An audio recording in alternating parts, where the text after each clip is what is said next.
ঘরের ভিতরে আর আমার মেয়েটাও নাই যে আজকে আমাকে বাধা দিয়ে বলবে আব্বু আর মদের দিকে যাইও না, আর নেশার দিকে আগাইবা না। কিন্তু এত দিন আমারে বাধা দিত, আজ তাকায় দেখি ওর বিছানাটা খালি। আজ ওই বিছানায় আমার মেয়েটা দেখা যায় না। এরপরে আমি যখন মদ আর আজকে দেখি আমার হাতে উঠে না, চিন্তায় পড়ে গেলাম কই আমার মেয়েটা এতদিন বাধা দিত, আজ কেন বাধা দিতে আসে না। এরপরে যখন আমি বিছানায় শুইলাম, প্রচন্ড টেনশনের ভিতরে আমি এক পর্যায়ে ঘুমাইয়েই পড়লাম। আর গভীর রাত গভীর রাত গভীর রাত আমার আল্লাহ কাকে কোন রাস্তায় হেদায়েত দিবে কেউ জানে না রে আব্বা জান। অনেকে চিন্তা করে প্রধান বক্তার আলোচনা শুই না হেদায়েত পাওয়া যাইব।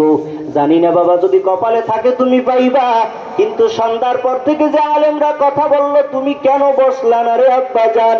জানো না তো কার কোন কথায় দিলের ভিতরে হিট করবে, তুমি জান্নাতি হয়ে যাইবা। খাঁটি তওবা করে নিজের জীবনটাকে পরিশুদ্ধ করে নিবা।